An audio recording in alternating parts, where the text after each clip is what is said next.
So hello everyone, most welcome करता हूँ केवाईटी class के चैनल पर। आज हम बात करेंगे एग्जाम्स के बारे में, कौन सा यूपी पॉलिटेक्निक और बोर्ड एग्जाम की तैयारी एक साथ कैसे करें। ठीक है, आज मैं इसके बारे में पूरी डिटेल इन्फॉर्मेशन के साथ बात करूंगा। A to Z जानकारी आपको यहाँ से पता चलेगी। अगर हम बात करें इनके एग्जाम के अंदर कैसे क्वेश्चन आते हैं, अगर मैं पॉलिटेक्निक एग्जाम की बात करूँ तो आपके यहाँ पर MCQ क्वेश्चन आते हैं। ठीक है, अब क्या आते हैं MCQ क्वेश्चन, लेकिन अगर आप बोर्ड एग्जाम की बात करोगे वहाँ MCQ लॉन्ग शॉर्ट हर तरह के क्वेश्चंस आते हैं, दोनों तरह के आते हैं क्वेश्चन। यहाँ पे सिर्फ क्या है MCQ क्वेश्चंस आते हैं। अब दोनों को कैसे हम तैयारी करें कि हमारा MCQ भी पॉलिटेक्निक का हो जाए और बोर्ड एग्जाम का जो रिटन एग्जाम आते हैं लिखना होता है उसकी भी अच्छे से तैयारी हो जाए। अब देखेंगे एक एक करके। अगर मैं बात करूं आप पॉलिटेक्निक के बारे में तो आपको सिर्फ क्या है 40% इस पे काम करना है और 60% अगर काम करने हैं तो आपको कहां पर पॉलिटेक्निक बोर्ड एग्जाम के अंदर, ठीक है, सॉरी बोर्ड एग्जाम पे आपको क्या करना है, पूरे 60% काम करने हैं। और जो अगर बात की जाए पॉलिटेक्निक की तो अभी आपको 40% काम करने हैं यहाँ पर। आगे अगर बात की जाए भाई, अगर मैं बात करूं पॉलिटेक्निक की तो यहाँ पे अगर क्वेश्चन जो आपके सॉल्व करे होंगे आपको ट्रिक के साथ सॉल्व करने होंगे। ट्रिक के साथ साथ क्या है, बहुत ही कम टाइम के अंदर क्वेश्चन सॉल्व करने होंगे। लेकिन अगर यहाँ पे बात की जाए तो यहाँ पे हर तरह के question, long question, written question आते हैं, तो यहाँ पे आपको लिखने की प्रैक्टिस बहुत ज्यादा बनानी होगी।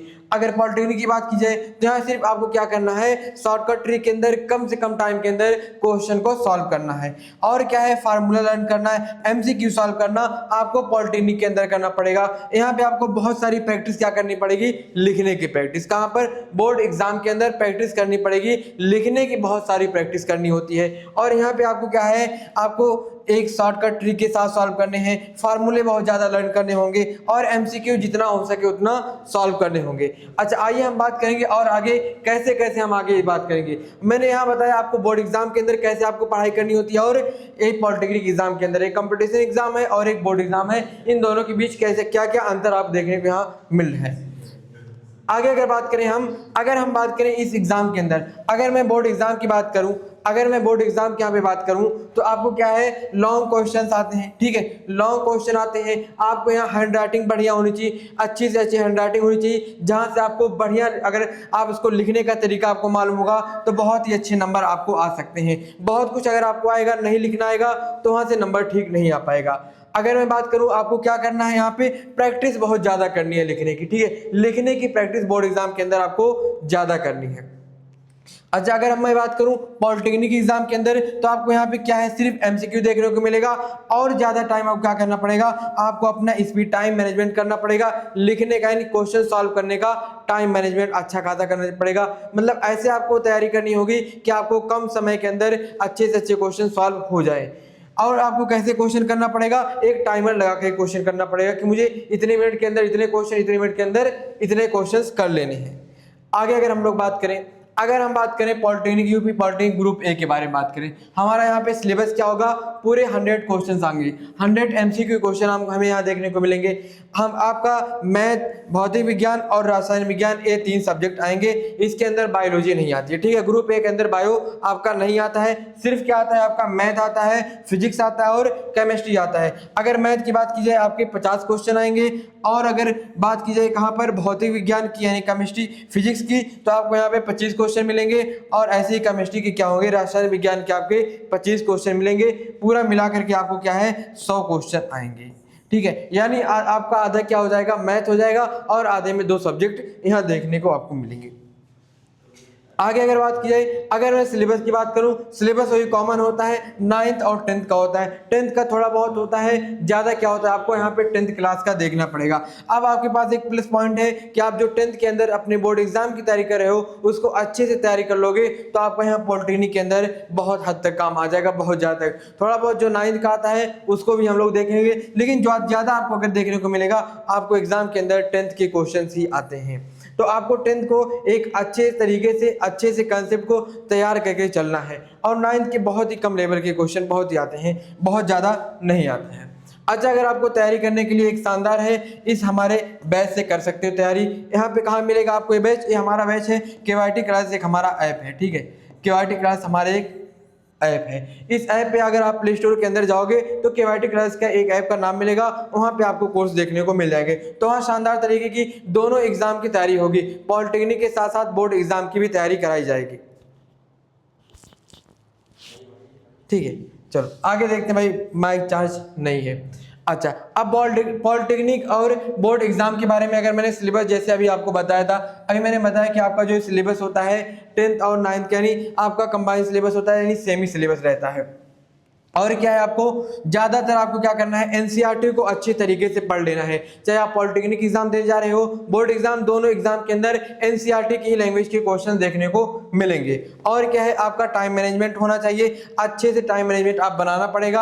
आपको टाइम का पूरा ही खेल है इस एग्जाम के अंदर। अगर आपका अच्छे टाइम के अंदर अच्छे से ज्यादा क्वेश्चन हो जा रहे हैं तो बहुत अच्छी बात है। तो आपको शुरुआत में तैयारी से पहले टाइम पे ज्यादा बहुत फोकस करना पड़ेगा, ठीक है। तो धीरे धीरे आप आगे यहाँ से बढ़ जाओगे।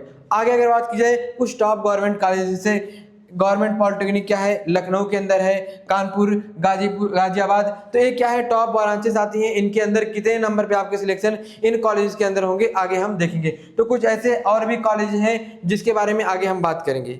देखते हैं अगली पॉइंट हमारी क्या है। अगर हम बात करें कौन कौन सी ब्रांच के अंदर कितनी सीटें हैं, अगर मैं बात करूं सिविल इंजीनियरिंग के अंदर तो 60 से 75 यानी 7000 प्लस हो जाएंगी सीटें। मैकेनिकल हो गया, इलेक्ट्रिकल हो गया, कंप्यूटर साइंस हो गया, ये जो ब्रांचें हैं ये क्या है, मार्केट के अंदर बहुत ज़्यादा इनकी मांगे होती हैं और इसके अंदर बहुत अच्छी अच्छी सैलरी और पैकेज मिलते हैं। अगर आप इन ब्रांच के अंदर जाना चाहते हो तो आपको अच्छे से अच्छे नंबर लाने पड़ेंगे, ठीक है, इन ब्रांचेस के अंदर। और ये ब्रांचें करने के बाद, इन कोर्सेज करने के बाद लोग बहुत अच्छी सैलरी के साथ नौकरी करते हैं और बहुत अच्छी अच्छी पैकेजें यहाँ पे मिल जाती हैं। आगे अगर मैं बात करूं हॉस्टल फीस कितनी होगी, अगर हॉस्टल फीस की बात की जाए गवर्नमेंट कॉलेज के अंदर तो 10,000 से लेके 370 रुपये से लेके 12,000 रुपये तक होती है। और क्या भाई, अर्ध सरकारी आपका इतना हो जाएगा और प्राइवेट कॉलेज के अंदर आपको लगभग 30,000 पर ईयर फीस लगेगी। कितना? 30,000। हॉस्टल लाइफ भी आपकी अच्छी खासी हॉस्टल में मिलेंगे, वाईफाई जैसी तमाम चीज़ें आपको देखने को यहाँ पे मिल जाएंगी। अगली पॉइंट अगर बात की जाए, अगर मैं लास्ट 5 ईयर के कट ऑफ के बारे में बात करूं तो अगर आप जनरल कैटेगरी से हो तो आपको 220 नंबर, और अगर आप ओबीसी से हो तो आपको 200 नंबर लाने होंगे। अगर आप एससी हो तो 150 नंबर, और अगर एसटी आप हो तो 120 नंबर के बीच आपके नंबर होने चाहिए, जहां पे आपको अच्छे से अच्छे कॉलेज मिल जाएंगे। आगे अगर बात की जाए भाई, क्लास के अंदर जब हमारी क्लास चलेगी उसके अंदर आपको क्या क्या मिल सकता है, कैसी कैसी चीज़ें मिल सकती हैं। अगर मैं बात करूं, आपको क्लास खत्म होने के बाद डेली आपको डीपीपी नोट्स जैसे डिटेल आपको दिए जाएंगे, ठीक है, हर एक शानदार तरीके का डिटेल नोट्स दिया जाएगा। और क्या है, आपको हर सब्जेक्ट खत्म होने के बाद लगभग 200 एमसीक्यू सिर्फ क्या होगा जब आपके चैप्टर खत्म होंगे। वैसे अगर मैं बात करूं, वैसे तो आपको डेली 10 से 15 क्वेश्चन जो डीबीपी के अंदर जितने भी दिए जाएंगे वो तो दिए जाएंगे, लेकिन जैसे ही आपका चैप्टर खत्म होगा लगभग 200 क्वेश्चन आपके कराए जाएंगे, जो कि शानदार तरीके से आपको चैप्टर पूरी तरीके से समझ में आ जाएगा कि आपको किस तरह के क्वेश्चन आ सकते हैं, उसी लेवल के उस चैप्टर से हम क्वेश्चन करवाएंगे।